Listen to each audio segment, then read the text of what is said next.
강제 수용권이란 공권력을 이용해서 이 민간의 토지를 수용한 뒤에 다시 민간 건설사의 비싼 값에 되파는 LH의 땅 장사는 그야말로 땅 짚고 헤엄치기였습니다. 어제 경제정의실천연합회에서 이 LH 말고 SH, 그러니까 서울주택도시공사의 땅 장사 실태도 조사해서 발표했습니다. SH가 지난 10년간 서울의 민간 토지를 강제 수용한 뒤에 다시 민간 건설사들에게 되팔아서 5조 5천억 원의 차액을 남겼다는 주장입니다. 경실련은 SH공사가 이 땅을 민간 건설사에 팔아버렸기 때문에 결국 이익이 목적인 민간 건설사는 분양가를 최대한 끌어올리게 됐고 결국 서울 집값도 끌어올리는데 일조했다고 분석했습니다. SH는 개발 이익을 서울 시민의 이익으로 활용했다 이렇게 반박했지만은 만약에 SH가 이 땅을 민간 건설사에 이렇게 팔지 않고 그냥 보유한 상태에서 공공주택으로 직접 개발했다면 집값도 안정됐을 테고 또 서울시의 자산도 크게 늘어났을 것이란 이 경실련의 주장입니다.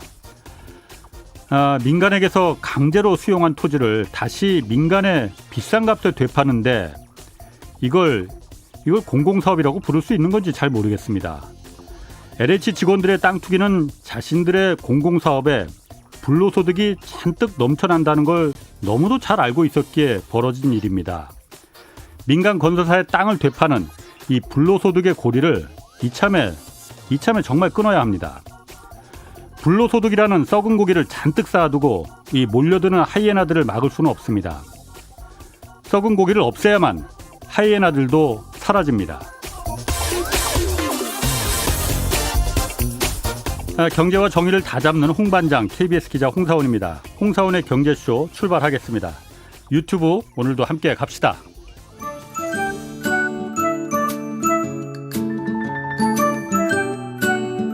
주린이의 다정한 친구 염탐정 염블리 염승한 부장의 영양만점 주가 분석 염차 냉철하고 올바른 정보만 전달하는 이 시간 함께해 주세요.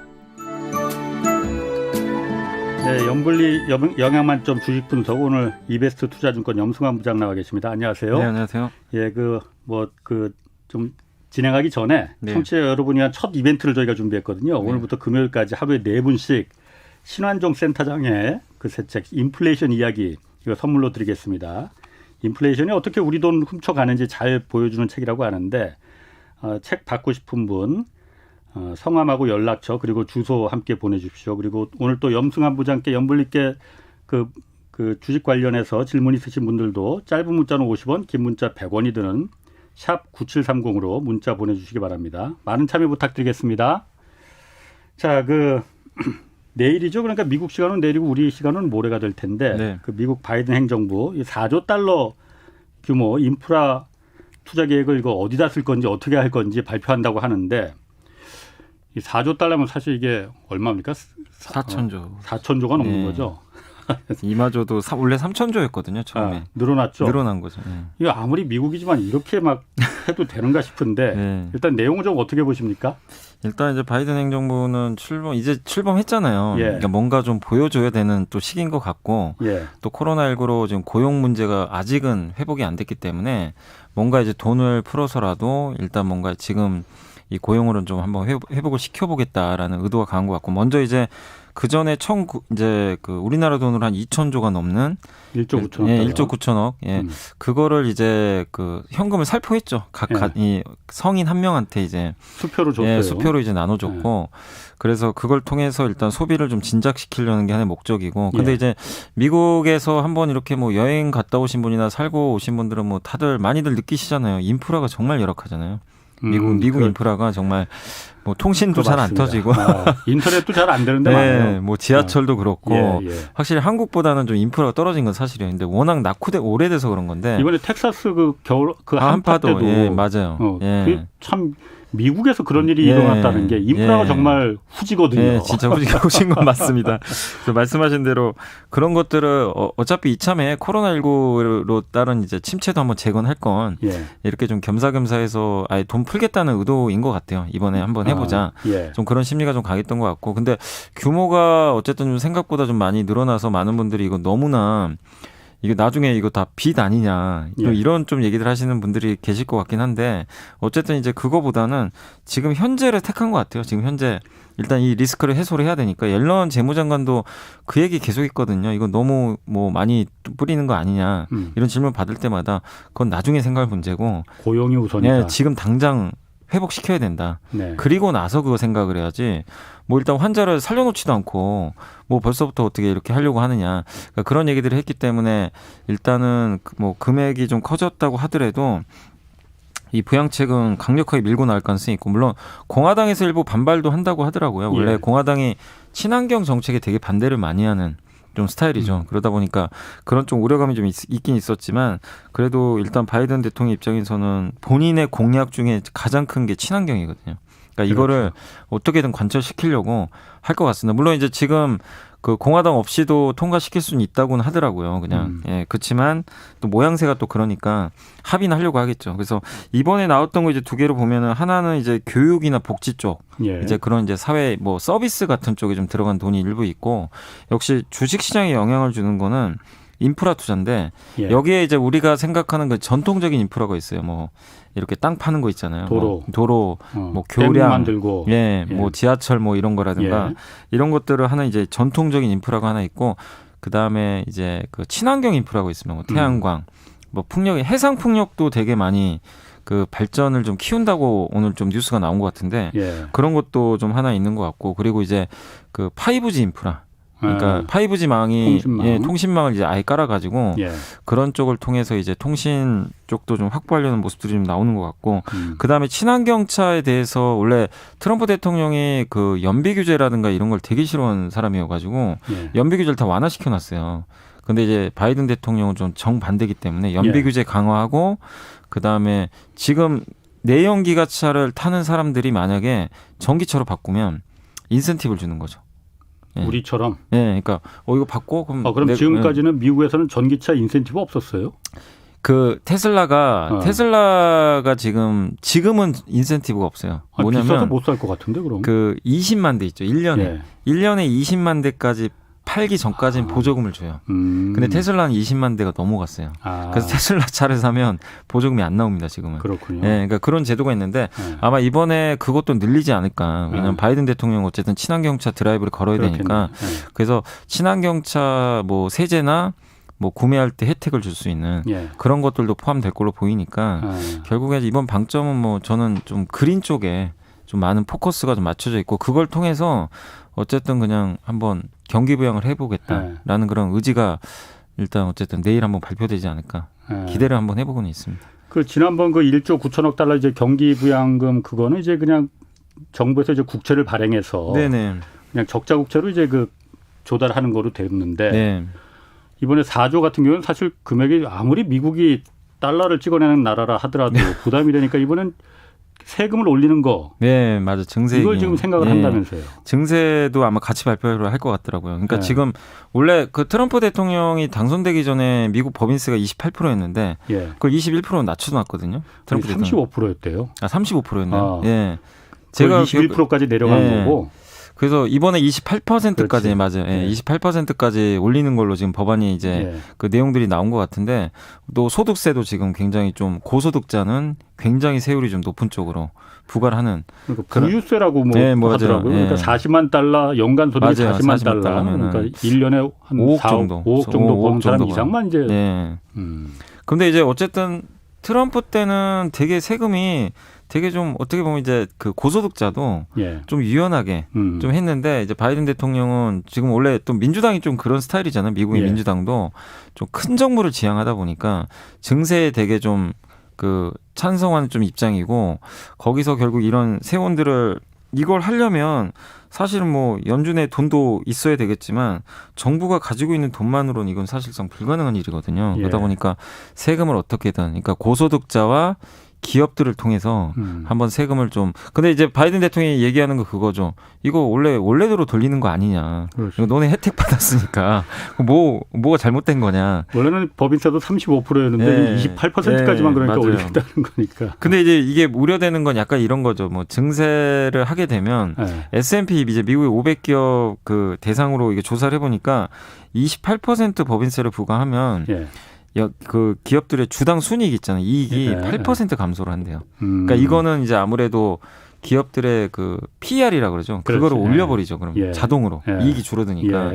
그래서 그런 면에서 고평가 논란이 또 있을 수 있기 때문에 그 증시에는 좀 부담인데 시장에서는 또 이런 얘기는 하더라고요. 그러니까 이걸 하는 건 알겠는데 지금 어쨌든 이게 경기 회복 초기 국면인데 또 함부로 증세나 이런 거 규제 카드 꺼냈다가 또 경기가 생각만도 또 안 돌 수도 있기 때문에 일가에서도 약간 그런 건 바라는 것 같더라고요. 당장 하는 것보다는 조금 유예 기간 두지 않을까. 지금 당장보다는. 증세는 세금 더 내라고 하면은 전 세계 어떤 나라도 싫어하니까 그쵸. 정권 초기에 이걸 해야지. 지금 할 수밖에 없을 것 같아요. 근데 이제 월가에서는 그걸 좀 바라는 것 같더라고요.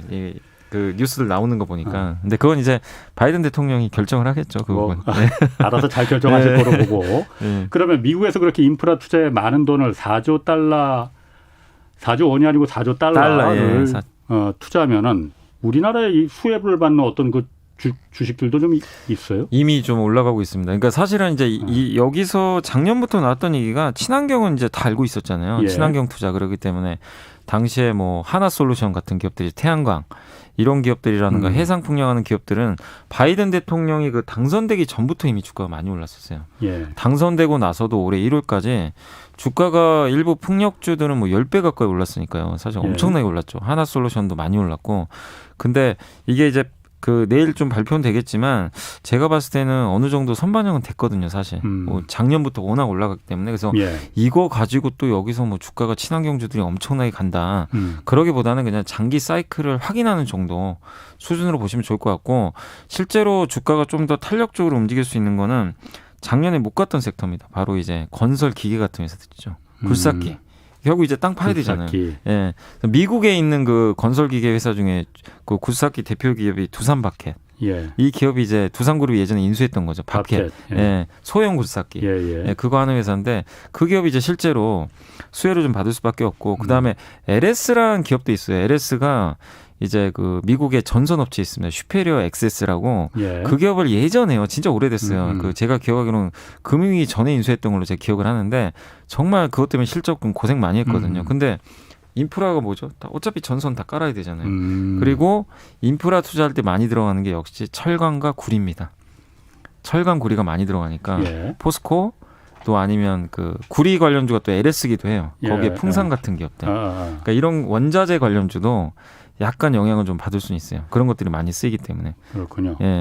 3644님이 화요일마다 열심히 듣고 있습니다. 도움 많이 되고 있다고 하시고요. 질문은 유망 ETF 투자 어떻게 하면 좋은지요?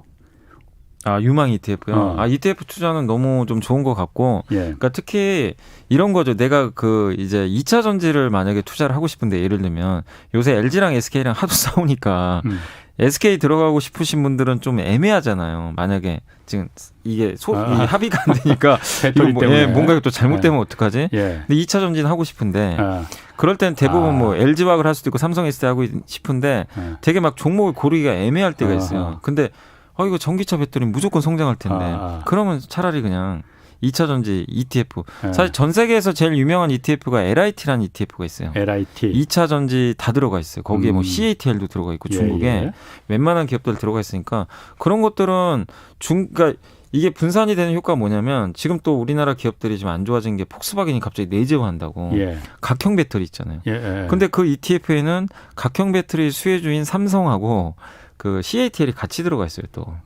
그러니까 이게 분산이 되니까. 그러니까 그런 개별 기업 리스크를 없앨 수 있어요. 그렇겠네. 그러니까 한마디로 ETF가 좋은 점은 산업은 성장하는데 그 기업들을 내가 좀 애매하다. 그럴 때 투자하시면 되게 좋습니다. 그래서 또 이런 질문 정말 많이 해요. 사실 별 의미는 없는데 현대차가 좋아요, 기아차가 좋아요, 진짜 많이 물어보시죠. 그래서 저는 어차피 같다 사실은 별 차이 없는데 궁금하긴 한데. 맞아요. 근데 진짜 많이 물어보시는데 그럴 때 그냥 자동차 ETF 사시면 되거든요. 우리 한국의 상태. 그러니까 ETF가 이게 그냥 요즘에 하도 작년부터 ETF가 이슈가 됐던 게 예. 작년에 뭐 원유 선물 ETF 그게 뭐 원유 가격이 마이너스 돼가지고 되게 힘들었던 적이 있고 또 인버스 있잖아요. 뭐 곧버스라 그러나요? 그래서 인식이 좀 안 좋아요. 약간 너무 투기적인 거. 근데 그거는 파생 상품이라서 그런 거고 이런 산업에 투자하는 ETF는 되게 건전한 거거든요. 그렇군요. 사실 그래서 분산 투자 가능하니까 저는 ETF 찬성이고 그 ETF 중에서 여러분들이 딱 봐가지고 뭔가 이쪽 산업이 괜찮을 것 같다. 그러면은 좀 주가가 빠져 있을 때 개별 기업 주가를 보는 거죠. 현대차가 많이 빠져 있네. 그러면 자동차 ETF 사보는 거죠. 그런 식으로 한번 투자하시는 것도 진짜 저는 굉장히 좋은 전략이라고 생각합니다. 아까 말씀하신 대로 배터리를 예로 드니까는 확 와닿네요. 네, 맞아요. 그럼 저기 말난 김에 SK하고 지금 LG하고 오늘 보니까 또 기사에 그 SK 이노베이션의 그 김종원 의장이 그 미국에서 이제 우리 철수하겠다라고 왜 자꾸 그런 말을 하는지 모르겠는데 이건 그냥 뭐 저의 그냥 내피셜인데 뭐 제가 알 수는 없잖아요. 근데 이제 일단은 지금 SK가 절대적으로 불리하잖아요. 사실 그러니까. 졌으니까. 지금 큰 소리 칠 때가 아닐 것 같은데. 큰 소리 칠 아닌데 일단은 어쨌든 한번 우리는 그래 안 하면 만다. 약간 그러니까 LG한테 우리가 뭐 일단은 밀리지 않겠다. 일단 이렇게 보여주는 것 같긴 해요. 그러니까 뭐 합의 시도는 계속 했던 것 같은데 합의가 좀 잘 안 되잖아요. 가격차가 크니까. 근데 지금 당장 우리가 뭐 굽혀가지고 뭘 하겠다기보다는 LG 쪽에서 그래도 조금 가격을 좀 다운 했으면 하는 그런 좀 바람이 있는 거 아닌가. 역으로 생각을 하면. 근데 저는 SK가 제 개인적으로는 미국 시장 포기하면 안 된다고 생각하거든요. 저는 어떻게 포기를 그러니까 하겠어요? 왜냐하면 그 공장을 지어놓고 지금 유럽은 이제 다 알고 있잖아요. 잘 되는 거. 주가에 반영됐단 말이에요. 이제 남은 건 미국밖에 없어요. 근데 어차피 중국은 힘들어요. 중국은 걔네들이 알아서 하기 때문에. 근데 미국은 지금 무주공산이에요. 거기에 LG하고 SK가 제일 많이 지어놨거든요. 근데 SK가 그걸 포기한다는 건 그냥 이제 배터리 아예 안 하겠다는 거 똑같은 거예요. 사실은 어떻게 보면. 지금 SK 김종원 의장은 안 하겠다는 거예요. 그러니까 저도 그게 좀 이해가 안 가요. 그래서 그거는 약간은 저는 좀 그냥 으름장 같고 저는 SK가 포기한다는 건 말이 안 된다고 생각하고요. 왜냐하면 그 미국이라는 시장은 이제 성장하고 거기다 바이든 대통령의 정책하고 딱 맞아요. 바이 아메리칸. 미국에서 배터리 공장 지어서 미국에서 만든 차에다 탑재하는 것만 난 인정해주겠다. 약간 그런 스타일이에요. 그래서 이번에 미국의 그 관용차가 60만 대가 있는데 그거 다 전기차로 바꾸거든요. 60만 대면 사실 엄청난 거예요. 작년에 테슬라가 50만 대 팔았어요. 1년에. 작년에만. 엄청난 수치인데 그걸 다 대신에 조건은 무조건 미국에서 만들어야 돼요. 근데 이게 이제 앞으로 이 관용차만 그런 게 아니라 미국의 차가 얼마나 많아요. 그 막대한 차들이 이제 다 전기차가 되면 근데 거기에 들어가는 배터리는 미국산. 이런 조건을 달아버리면 만약에 그렇겠네. SK가 철수하면 이건 진짜 완전히 뭐 배터리 아예 그냥 포기하는 거거든요. 진짜 다. 그렇기 때문에 저는 쉽게 포기는 안 한다. 그러니까 그 말을 그냥 그대로 믿긴 좀 어렵지 않나 생각하고 있습니다. 그렇군요.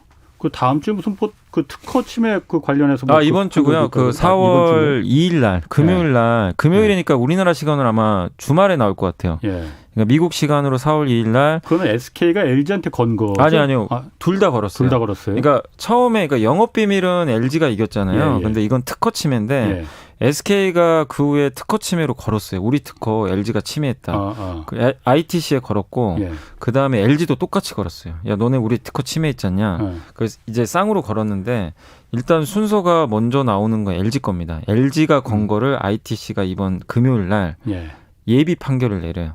했는지 안 했는지. 그럼 거기서 SK가 이겨버리면 어떻게 되는 거예요? 그러면 이제 LG가 약간 좀 또 공격을 받는 거기 때문에 SK가 약간 또 유리해질 수 있는 그럼 거죠. 합의금을 좀 이렇게 조정. 그럴 분위기도 적당한 선에서 우리 서로 그 특허 침해도 있고 그러니 퉁치자 이렇게 할 수도 있겠군요. 근데 이제 만약에 이번에도 SK가 지면 이거는 정말 이제 SK는 어쩔 수 없이 큰 금액을 좀 불리한 상황으로 갈 수밖에 없는 것 같습니다.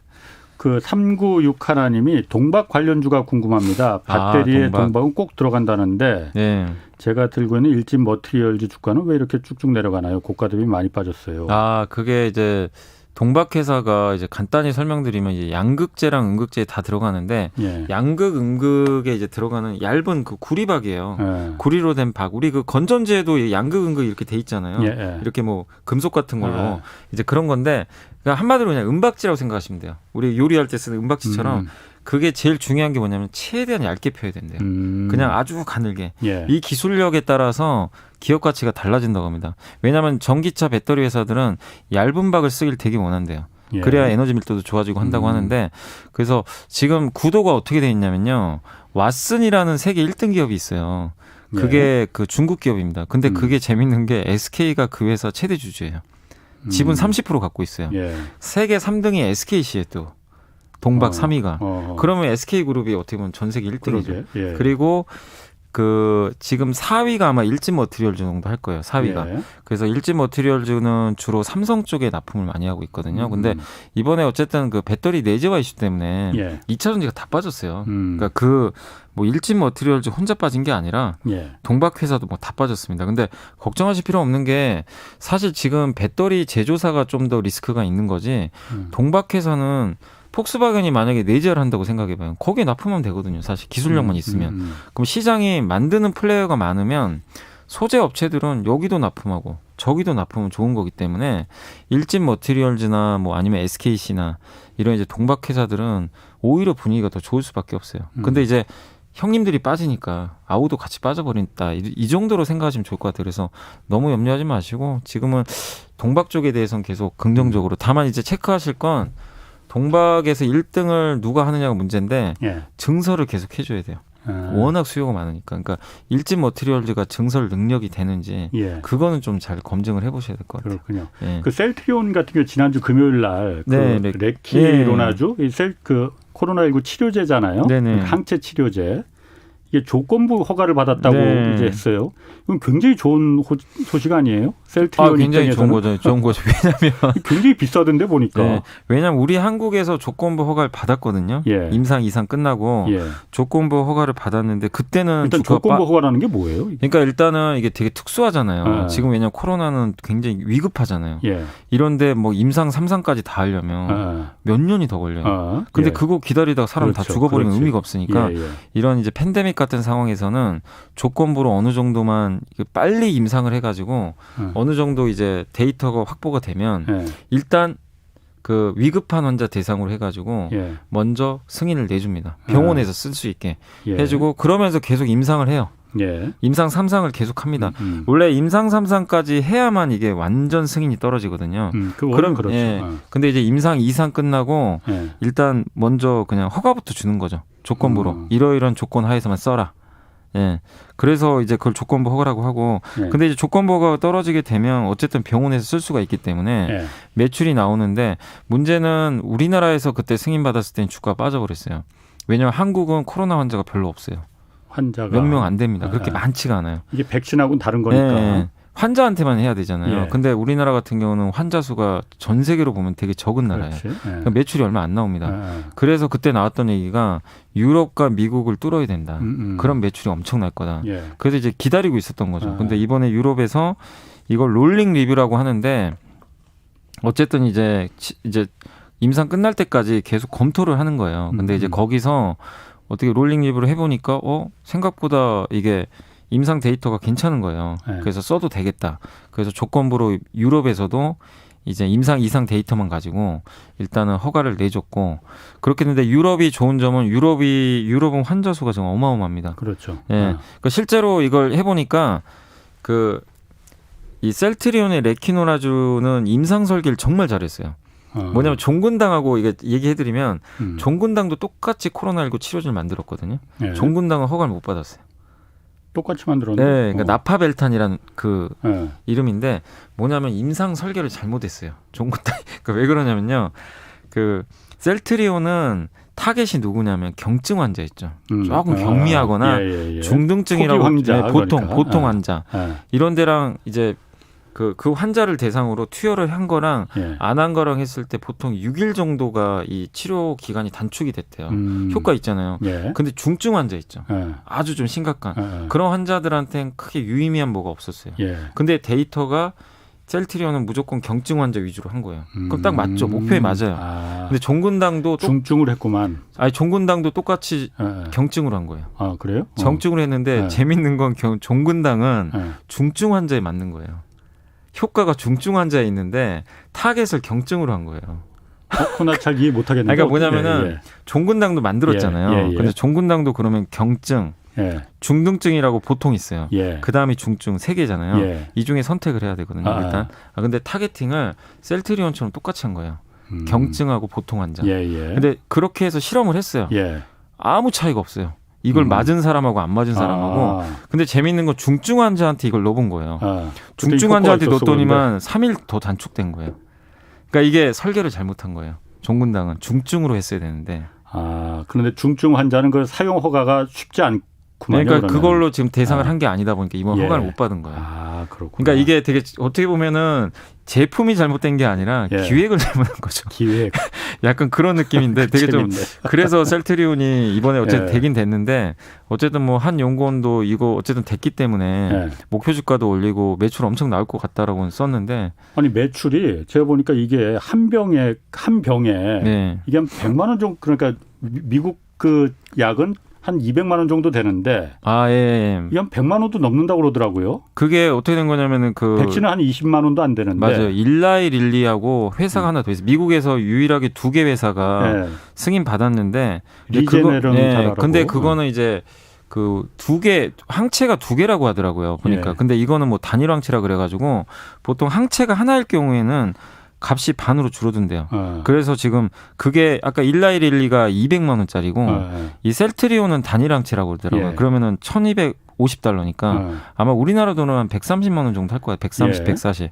그 정도고 그러니까 하나에 140만 원이면 뭐 사실 싼 건 아니죠. 그리고 환자가 몸무게가 한 70kg 정도면은 이건 3병을 맞아야 된다는 거예요. 네, 맞아요. 그래서 이게 유럽에 가면 유럽에 환자가 엄청 많잖아요. 경증 환자가 되게 많거든요. 그러면 이거를 만약에 맞게 되면 병원에 쓰게 되면 1년에 이제 새로운 매출이 1.2조가 꽂힌대요. 셀트리온 매출에 기존 매출 플러스 1조가 넘는 돈이 들어오는 거예요. 그래서 올해 실적이 어마어마하게 증가하는 거죠. 그렇겠네요. 근데 문제는 또 하나 뭐냐면 올해는 좋은데 내년에 만약에 환자가 줄어들면 또 백신 맞아서 다 환자가 없어지면 그러면 또 줄 수도 있다. 그러니까 이거는 참 올해는 좋은데 내년에 대한 또 리스크는 좀 있는 것 같긴 하더라고요. 아니 이거는 제가 지금 좀 갑자기 궁금한 게 생각이 드는데 이게 항체 치료제라는 거 아니에요? 그러니까 원래 이제 코로나19에 걸린 사람들이 면역이 생겼으니 그 사람들 이제 피해서 이 면역 물질을 뽑아낸 거잖아요. 그러면 백신 지금 접종하는데 한번 코로나 확진자 걸렸던 사람들도 백신 주사 맞아야 되나 이거요? 걸렸던 사람들도 그러니까 본인이 만약에 그 항체가 생겼으면 굳이 안 맞아도 되긴 할 텐데 근데 그거에 따라 그러니까 사람마다 좀 다르다고 생각하거든요. 그러니까 어렸을 때 뭐 이렇게 뭐 간염 걸리거나 이러면 항체 생기면 이제 나중에 커서 안 맞잖아요. 그런 식으로 갈 수도 있는데 코로나는 지금 신종병이니까 만약에 이게 항체가 생겼는데 제가 저번에도 기사 보니까 다시 걸린 사람들도 있다고 하니까 항체 생기고 나서 그러니까 이게 사람마다 케이스 바이 케이스라서 제 생각에는 맞아야 되는 거 아닐까. 아무리 뭐 완치가 됐다 하더라도. 그 송정근 님이 효성 계열사들이 최근 급락했는데 왜 떨어졌는지 이유가 있나요? 이유는 없고요. 솔직히 효성 계열사들이 주가가 어마무시하게 올랐습니다. 진짜 한번 차트를 한번 열어보시면 정말 이게 최근에 2월부터 장이 안 좋았잖아요. 2, 3월 안 좋은 장에서 효성그룹은 반대로 주가가 너무 많이 올라갔어요. 그래서 별다른 뉴스보다도 오늘 시장이 좋았거든요. 근데 오늘 좋았는데 특징이 뭐냐면 그동안 많이 빠진 성장주가 급등하고요. 오늘 뭐 2차 전지도 올라갔잖아요. 근데 최근에 장 안 좋을 때 올라갔던 기업들이 있어요. 그 기업들은 다 빠져버렸어요. 그래서 이거는 뭐 나쁘다기보다는 좀 너무 오른 게 좀 문제였다. 뭐 그렇게 보시는 게 좋을 것 같습니다. 5374님이 연불리님 인천의 팬입니다. SK 바이오사이언스 이거 한 말씀 해주세요. 고점에 물렸다고 하시네요. 이거 엄청 빠졌죠 지금. 아이고 근데 오늘은 다행히 올랐는데 진짜 오랜만에 올랐는데 이 말씀은 드리고 싶어요. 바이오사이언스가 진짜 좋은 기업은 맞습니다. 백신 뭐 세계적인 기업이고 또 아스트라제네카나 여러 그 노바백스인가요? 그 회사 백신도 따냈고 그리고 저도 사실 저는 제가 약간 오해했던 게 이 코로나 백신을 이제 올해 맞으면 이게 저는 끝난다고 봤거든요. 저도 사실은 이게 독감 백신처럼 계속 유행하는 게 아니라 없어지겠지 봤는데 어제 그 기사를 보니까 SK 바이오사이언스 측에서는 그렇게 얘기를 안 했어요. 뭐냐면 풍토병처럼 갈 수 있다. 계속 이어진다. 변이도 지금 많이 생기니까. 예, 그러니까 이건 예. 매년 맞아야 된다. 예. 약간 이런 식으로 얘기를 했더라고요. 그러니까 올해만 만약에 코로나 백신 맞고 끝나면 사실 매력이 없죠. 근데 만약에 독감처럼 매년 맞아야 되면 그렇죠. 이건 차원이 다른 문제거든요. 예. 그러면 SK 바이오사이언스 가치가 올라가는데 예. 이건 한번 검증은 해보세요. 왜냐하면 코로나는 누구도 지금 모르니까. 그렇죠. 올해만 맞고 끝날지 내년하고 내후년에도 계속 맞아야 되는지는 한번 그거는 더 체크를 해보시고, 그리고 되게 재밌는 게 바이오사이언스가 연매출 1,000억 원을 포기했던 기사가 있었어요. 어제. 뭐냐면 독감 백신 만드는 회사거든요. 예. 국내 녹십자랑 쌍벽인데 이 회사 매출액이 2,000억이거든요. 1년에. 예. 이 중에 1,000억이 독감 백신에서 나와요. 이거 안 하겠다고. 독감 백신을. 예, 포기 올해는. 왜냐 코로나 백신에 오르내겠대요. 예. 근데 이거는 뭐 잘했다고도 볼 수도 있는 게, 왜냐하면 지금 어쨌든 백신을 만들 수 있는 공장 한정돼 있잖아요. 예. 거기서 이제 독감 백신 말고 코로나에 올인하겠다는 거고, 코로나가 좋은 점은 그거예요. 그 코로나 백신이 좋은 점이 비싸요. 독감보다 훨씬 비싸다고 하더라고요. 수익성이 좋아지겠죠. 예. 그래서 이 전략이 뭐 물론 무조건 맞을지 모르겠지만 회사 측에서는 수익성 좋은 코로나 백신으로 일단 올인을 했으니까 예. 이게 실제로 하반기에 실적이 나오는지, 그리고 진짜로 매년 맞아야 되는 건지, 예. 여기에 따라서 중장기 주가 흐름이 결정이 되니까 한번 지금은 좀 지켜보세요. 어차피 이제 오늘 보니까 주가는 어느 정도 저점은 나왔으니까 조금 지켜보시는 전략 필요할 것 같습니다. 아까 말씀하셨듯이 이 코로나가 풍토병처럼 될 수 있다는 게 독감도 그러니까 뭐 홍콩 A형 독감, 뭐 광주성 독감 같은 독감이지만 계속 변이가 생기는 거잖아요. 그래서 올해는 어떤 독감이 유행할 것이다 하고 예측을 해서 이제 백신을 이제 맞는 거잖아요. 그죠. 그러니까 그래서 뭐 사가 백신 뭐 이런 거 있잖아요. 그렇지. 뭐 3가 4가 이게 사가면 네 가지를 예방하는 거니까. 그러니까 거기에 코로나까지 포함이 되면 이게 어쨌든 회사는 좋은 지금 거죠. 뭐 남아공 변이, 뭐 브라질 변이 여러 가지 변이가 지금 이제 또 막 생길 텐데 뭐 그런 부분에 대해서는 풍토병화될 수 있다라는 말 일리 있겠죠. 예. 근데 이게 되게 주가에 중요한 게, 그렇게 될 때 SK 바이오사이언스 가치는 훨씬 올라가는 거죠. 그렇군요. 올해만 좋으면 이제 사실 별 볼 일이 없는 거고. 카카오 지난번에 뭐 이거 액면 분할할 거라고 얘기하셨었는데 네네. 결정했죠, 이게? 결정됐습니다. 4월 12일부터 14일까지 3일 동안 거래가 정지되고 그리고 나서 15일부터 지금 주가 기준으로 이제 5분의 1이니까 9만 8천 원? 9만 8천 원 정도 되는 것 같아요. 가격은. 카카오가 지금 원래는 얼마? 지금 48만 원 정도 대 5분의 1이니까. 5분의 1이니까. 예. 그래서 액면 분할하는 이유는 뭔지 한번 간단하게 다시 액면 분할하는 이유는 지금 이제 많은 분들이, 제가 상담도 받아봤는데 이런 분들 계시더라고요. 사실 옛날에 뭐 삼성전자도 그랬지만 거의 50만 원 하잖아요. 그러니까 일반적으로 직장인분들 중에 뭐 돈 많으신 분이야 상관없는데 50만 원 한 주 살려니까 너무 힘들대요. 난 그 정도 돈도 없고 근데 사고는 쉽고 카카오 너무 좋으니까. 그래서 10만 원 이하였으면 좋겠다 하신 분들이 되게 많긴 많았어요. 삼성전자처럼 좀 사게 해달라. 그래서 이제 카카오가 그 얘기를 들어준 거죠, 어떻게 보면. 이제 10만 원이 안 되거든요. 지금 주가면. 그러면 한 주 사기가 되게 부담이 없고. 그리고 대신에 주식수가 늘어나요. 어쨌든 가격은 떨어지는데 주식수가 늘어난다는 거는 거래가 또 활성화됩니다. 유통주식수. 그러니까 한마디로 접근성이 좋아지는 거예요. 그러니까 기업 가치하고는 사실 아무런 변동이 없어요. 그렇죠. 어차피 주가 떨어지고 주식수 올라가니까 시가총액은 똑같은데 약간 이제 착시 효과 같은 거죠. 카카오가 50만 원 하는데 10만 원도 안 되네. 그러니까 예전에 그 삼성전자 300만 원 했는데 5만 원 했을 때가 생각나거든요. 너무 싸 보이는 약간 그 착시 효과 있잖아요. 삼성전자 5만 원. 그래서 그때 이제 국민주가 됐어요. 사실 그래서 지금 삼성전자 주주가 300만 명이 넘는다고 하더라고요. 그러니까 카카오도 그렇게 되면 주주가 엄청 늘어나겠죠. 그 제가 또 한 가지 궁금한 게 그 카카오가 이번에 500원짜리 액면가를 100원으로 이제 낮춘 거잖아요. 100원 이하로도 낮출 수가 있습니까? 그러면 나중에 예를 들어서 100원짜리 지금 내가 카카오주가 지금 이제 아까 10만 원 정도로 됐는데 그래서 많은 사람들이 좀 살 수 있었는데 이게 다시 또 카카오가 올라서 한 이 100만 원이 됐어. 그럼 또 사기가 부담스러울 거 아니에요. 그럼 또 액면 분할을 또 할 수 있어요. 근데 제가 아는 우리나라 상법상으로는 100원 이하로 안 되는 걸로 알고 있고요. 제가 그래서 궁금한 게 그거예요. 애초에 그럼 액면가를 한 5천 원에 하지. 왜 500원만 했을까요? 그것까지는 제가 잘 모르겠습니다. 왜 500원으로 했는지는. 다음에 나오셨을 때 한번 그거 좀 알아서 알겠습니다. 왜 그렇게 했을까? 500원으로. 알겠습니다. 최성실님 8891님이 전고체 배터리가 나오면 첨보는 성장성이 떨어지나요? 첨보 장기 투자로 들어갔는데 목표가 이거 수정해야 됩니까? 그게 이제 거기 들어가는 게 네. 이 회사가 만드는 게 이제 전해질이라고 있어요. 예. 전해질이 이제 특수 전해질이라고 하는데 그게 이제 전고체 배터리가 되면 예. 이제 전해액이 필요가 없거든요. 그 안에 이제 고체가 들어가니까. 그렇지. 예, 그래서 그렇죠. 이제 아마 그런 리스크가 있을 것 같긴 한데 제가 아는 바로는 첨보는 거기에 들어간 특수 전해질을 만들어요. 약간 이제 첨가제 같은 건데 예. 그래서 아마 전고체 배터리에도 그 기술에 따라 다를 수 있어요. 들어갈 수도 있기 때문에 지금 당장 너무 염려하실 필요는 없고 그리고 전고체 배터리는 대중화는 2028년 정도 돼야 돼요. 그럼 7년 후의 일을 지금 너무 걱정할 필요는 저는 없다고 생각합니다. 이게 전고체 배터리 만드는 게 쉬운 일이 아니고 가장 먼저 지금 만드는 회사가 도요다거든요. 도요다가 2025년 정도에 공개를 해요. 그럼 그때 가서 고민을 하셔야지 2025년도에 나오니까 이건 재앙이다 그래가지고 지금 주식 팔고 저는 그럴 필요 없다고 생각합니다. 그리고 어차피 전고체 배터리는 대중화되기가 힘든 게 비싸요. 전고체는 너무 비싸요. 이게 지금 각 이 배터리 만드는 회사도 그렇고 자동차 회사들이 무조건 배터리 단가 낮추려고 하거든요. 근데 전고체는 비쌀 수밖에 없어요. 이 기술력 때문에.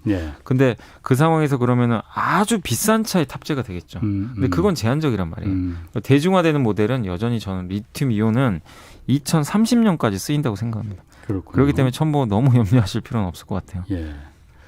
지금 유튜브 같이 하는데 댓글 중에 제가 조금 전에 보고 이번에 그 보궐선거 나온 분 중에 한 분하고 저하고 닮았다고 이렇게 또 그쪽은 좀 거리 먼데 그 삼성전자 실적이 이제 다음 주에 발표되잖아요. 네네. 그 영업이익 이게 뭐 많이 좀 그 관심 있는 것 같아요. 요즘 삼성전자 주가가 사실 계속 좀 지지부진하지 않습니까? 네. 영업이익 발표가 돼서 그 실적이 좋으면은 좀 영향도 있지 않을까요? 영향 있을 것 같고요. 예. 일단 이제 지금 증권사에서 전망하는 거는 8조 원 후반 정도. 예. 8.7조, 8조 얘기 나오는데 예. 원래 이마저도 좀 최근에 올라간 거예요. 그래도 예전에는 그러니까 훨씬 1분기 낮았어요. 실적이. 예, 1분기가. 예. 그렇게 올라간 배경은 뭐냐면은 스마트폰 사업이 잘 됐나 봐요. 예. 이번에 갤럭시 S21이 2월에 예. 아이폰을 이겼다 그러더라고요. 예. 저는 아이폰 이긴 거 거의 몇 년 만에 처음 보는 것 같아요. 갤럭시 S21이 예.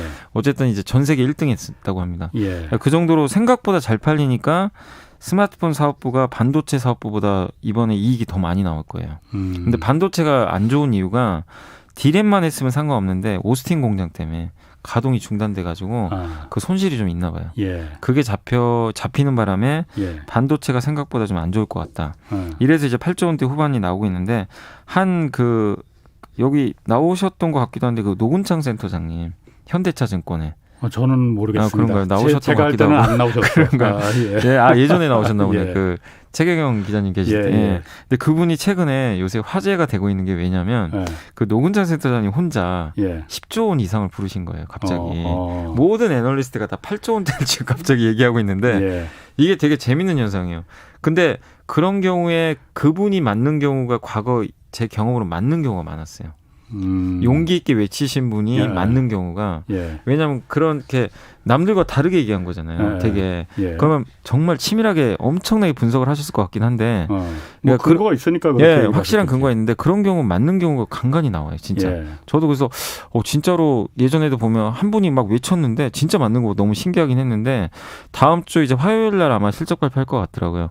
그때 진짜로 나오는지 한번 보시고 근데 진짜로 10조 나오면 주가 움직인다고 봐야 될 것 같아요. 왜냐하면 지금 실적에 대한 좀 부담감도 분명히 있거든요. 삼성전자 이번에 그 반도체 쪽이 좀 안 좋을 것 같다. 이런 얘기 자꾸 나오니까. 그래서 투자자들 심리가 뭐냐면 일단 확인 한번 하자. 지금 뭐하러 사? 급할 거 없는데. 그래서 확인하고 하자는 심리가 있는데 10조가 나오면 이거 얘기가 달라지는 거거든요.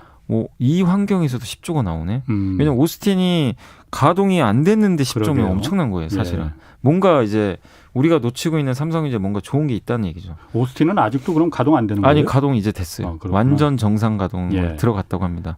어젠가 아마 그 뉴스 나온 것 같더라고요. 그래서 그런데 그 반도체가 지금 미국에서 그 바이든 행정부도 반도체 미국 내 공급망지 재검토하라 행정명령도 내렸고 인텔이 지금 인텔이 원래는 이런 파운드리 같은 거 안 했었다면서요? 예, 안 했어요. 그런데 지금 그 두 군데 지금 공장을 만든다고 하던데 그러면은 이 그야말로 인텔이면은 세계에서 가장 그야말로 반도체 하면 네. 다들 알아주는 회사 아닙니까? 네네.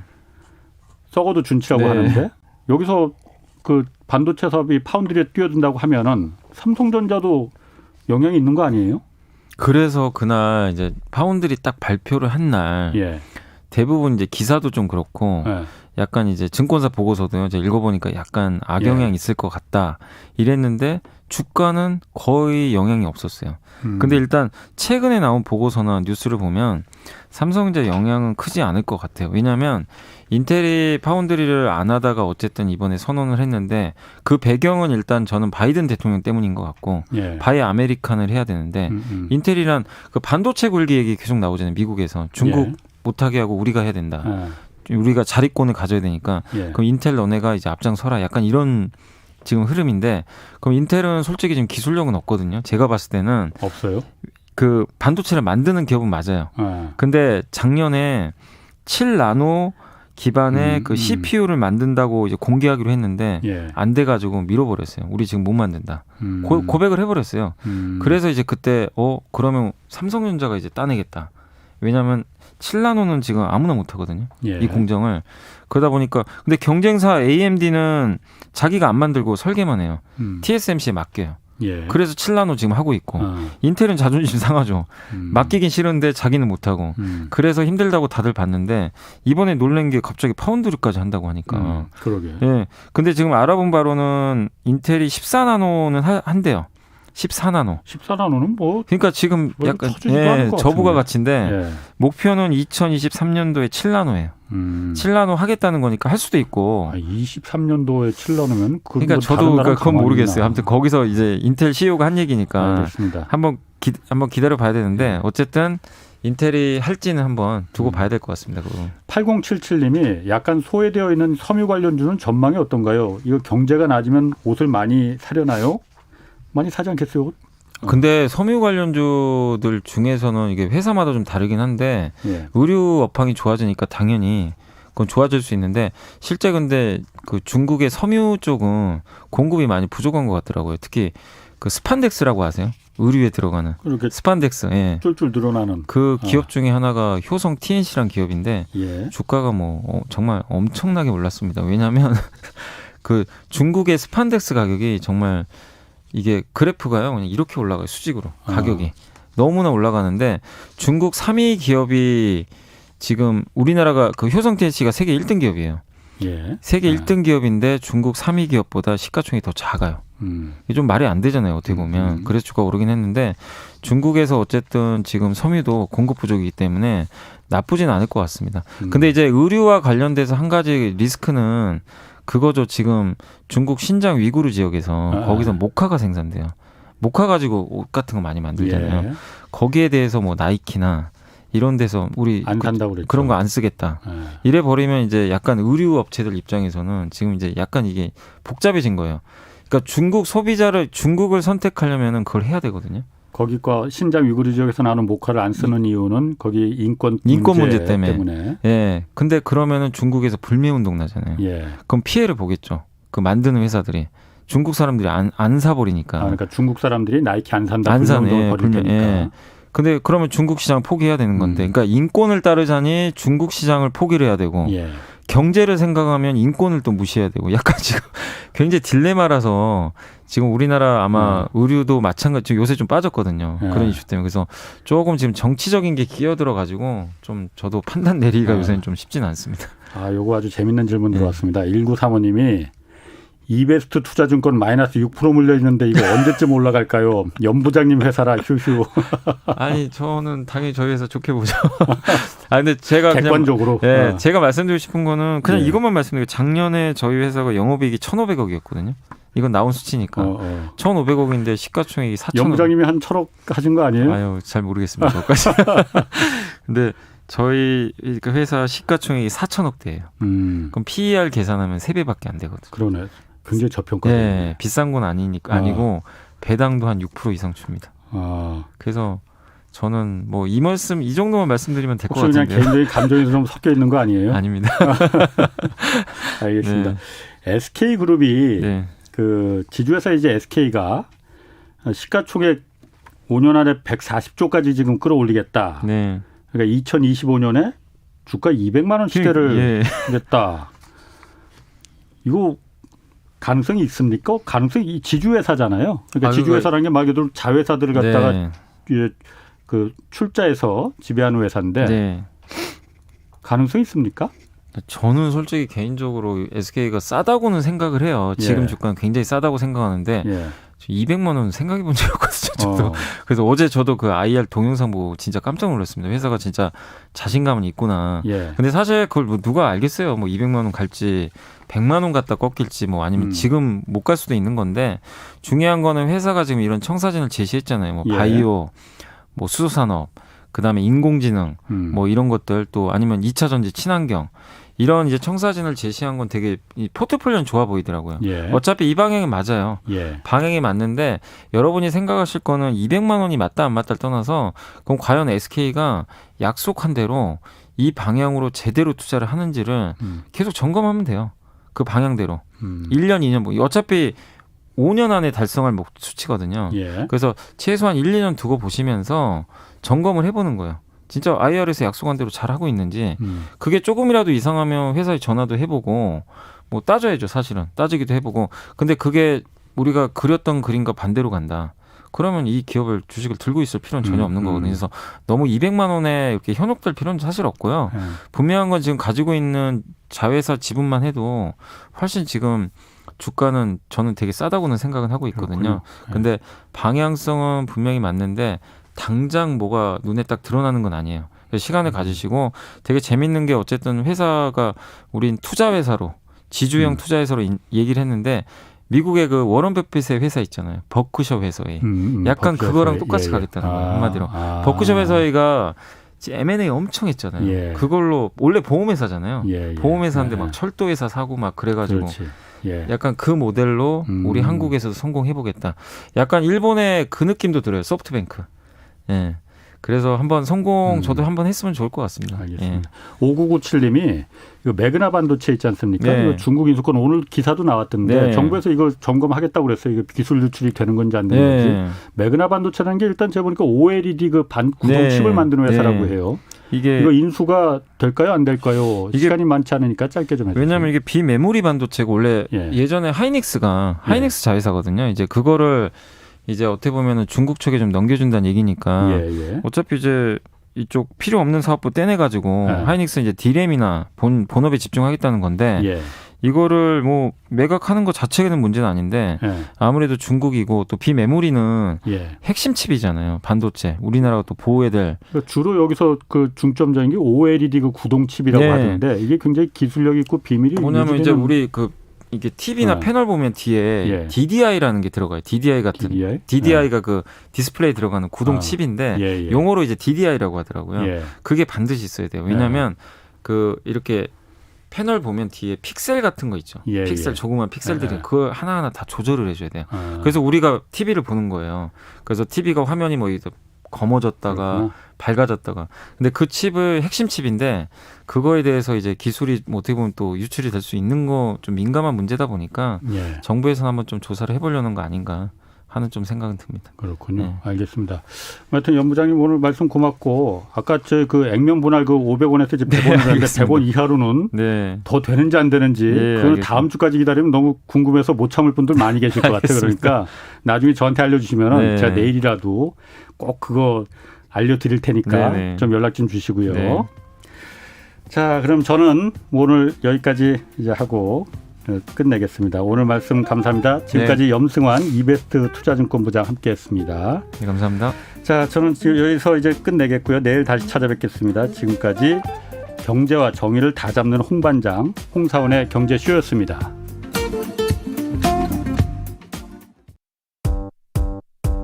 여러분, 저로 말할 것 같으면 KBS 1라디오 최경련 경제쇼 진행, KBS 탐사보도팀 미디어 포커스, 한국탐사저널리즘센터 등에서 방송위원회 이달의 프로그램상 등 다수 수상했습니다. 한마디로 세상에 도움이 되고자 노력하는 최경련입니다. 매일 아침 7시 20분 세상에 이익이 되는 방송 최경련의 최강시사. 저는 최경련 기자입니다.